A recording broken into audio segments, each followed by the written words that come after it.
EzikaMthaniya, bafowethu, fanele silivume leliqiniso.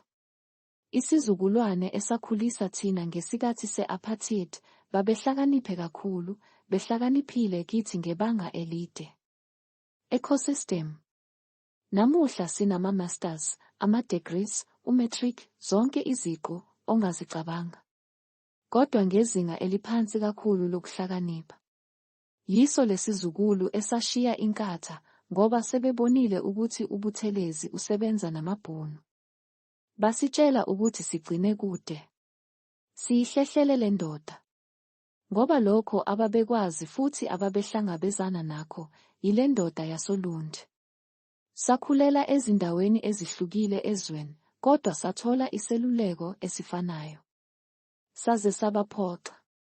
Sadayisa izizukulu ezasilwela. Kwaze kwabuhlungu, kwanzima ezweni. Iziqu zigcwele udonga kodwa asiqondi ukuthi umhlaba usebenza kanjani. Abanye bathi, move forward. Sesikutholile yini lokho abakulwela? Sinawo umhlaba abawufela. Umnotho siwuphethe na? Ingabe uhulumeni umele thina noma amabhizinisi abamhlophe? Bayazi nokuthi singobani, sidinga usizo kuphi? Impendulo ithi cha. Ngakho siqhubekela phambili kanjani ngaphandle kokufeza lokho abakuqala? Abantu bakithi babulawa yile ndoda. Osopolitiki bamcwaba ngesizotha esiphezulu. Kodwa abantu bakithi abazange bayithole into enje.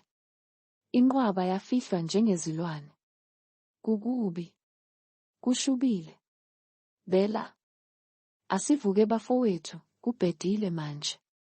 Laba abasiphethe yibo abadayisa abafowethu. Sekuyacaca ukuthi obani inkinga yethu.